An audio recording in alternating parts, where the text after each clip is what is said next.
Welcome back to my channel. I've got my lights on green here because it is the Pax Panic tag and it's all about fear, and this one was created by Pax Panic, who, if you are not aware, if you haven't seen yet, she is unfortunately going through some pretty serious medical issues. So if it's still open, I'm gonna link the GoFundMe down below. Pax Panic is fantastic. Everyone on BookTube loves her, so if you can donate at all, if you can share it at all, that would be great. I'm sure she would be very appreciative of it. I'll also tag her original video down below. But this one is all about fears, and it has 7 prompts.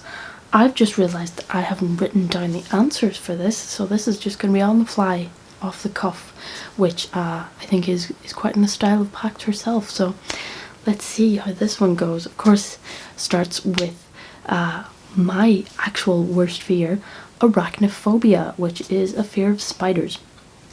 A book with a ton of characters. Who's got too many characters? The Regulators by Stephen King. I can't remember if it was The Regulators I didn't like. Yeah, I think it was The Regulators that I didn't like.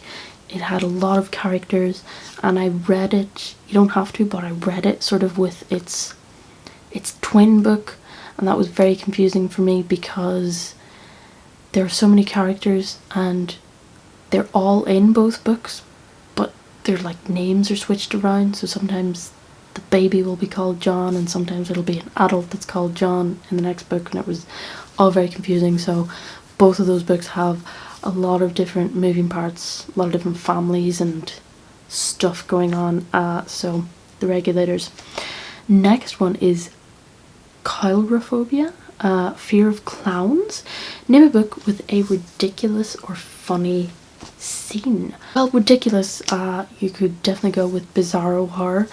Last month I finished The Haunted Vagina, which I think could be seen as a little bit ridiculous at times.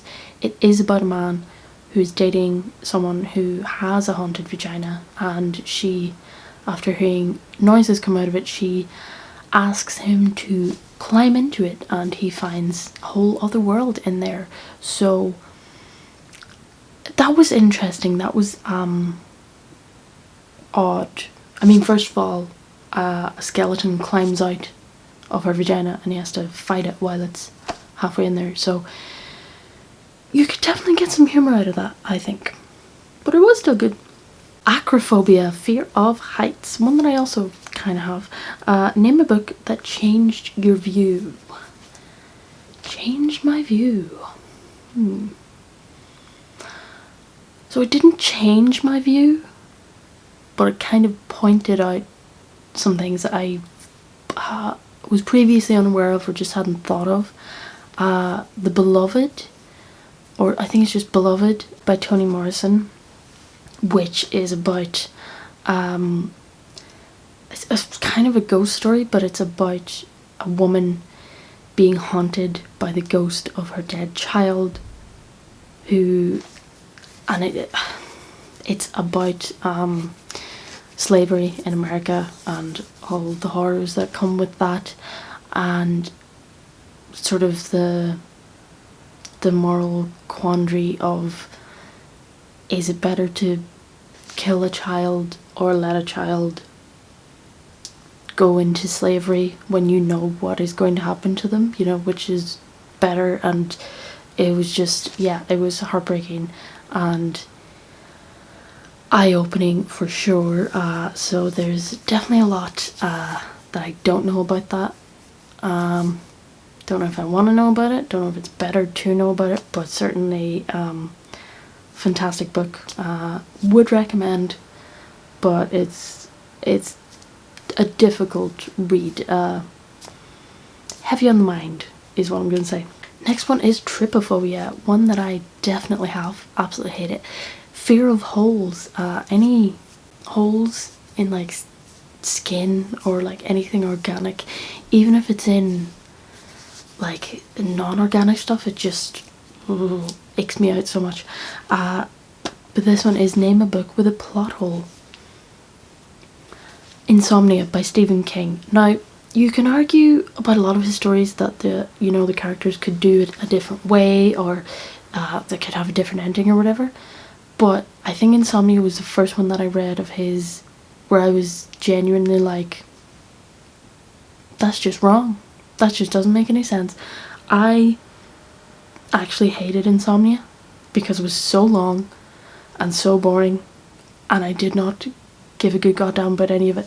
But the plot hole is that there are these sort of other dimensional beings, and at the end there's like a race to stop an explosion or something. I can't remember.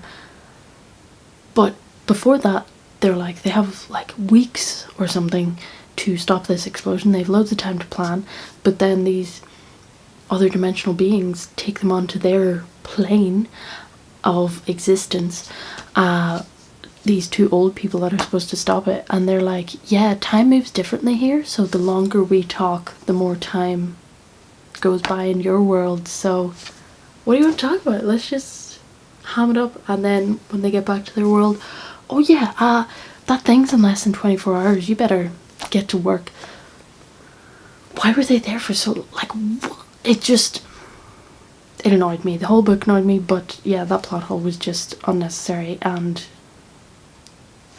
was lazy, to be honest with you. Next one is Misophobia, a fear of germs. Name a book with the best symptoms or infections. I don't know. I guess so I just read The Hunger by Alma Katsu,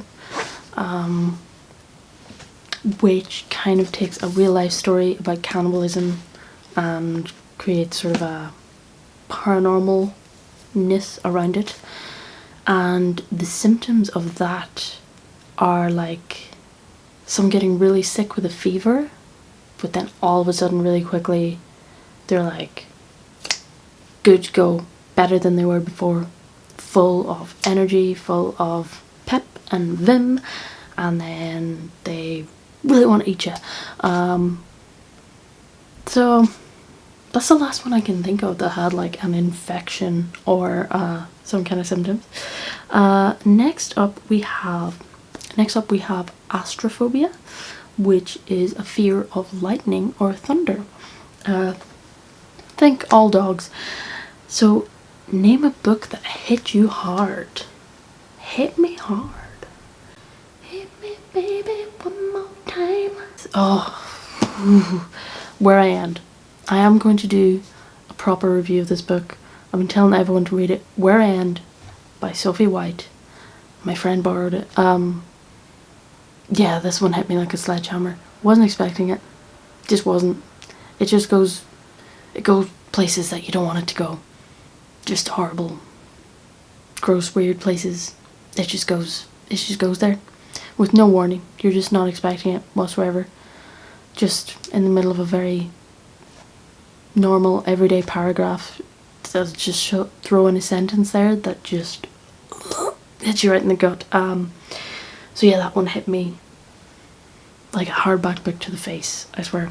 And the last one I have is Enochlophobia, a fear of crowds. Name a book with a place / group of people you hate. What does that mean? A place or group of people that I hate? I don't know. I guess the one that I would have to go with from recent reads would be Ash. Pretty much everyone in that castle, except for two people in it were okay, but I mean the castle was just full of horrible dictators or people who embezzled millions from everyday Joe soaps and stuff, so horrible people hiding from their crimes. Yeah, can't stand them.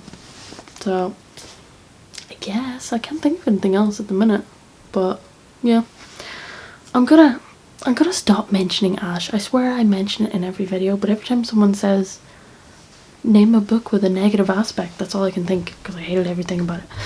But that is my green Pax Panic tag. If you have not done this, then consider yourself tagged. You can use it to show encouragement and positivity to Pax, or to promote her GoFundMe, or to just promote her channel, because I'm sure whenever she is fitting up to be filming videos again, she will definitely appreciate the new subscribers and new views and whatnot, and we will appreciate her continued positivity in the booktube community. So that is my Pax Panic tag. Thanks so much for spending some time with me. Don't forget to check out the links down below, and I shall see you in the next video.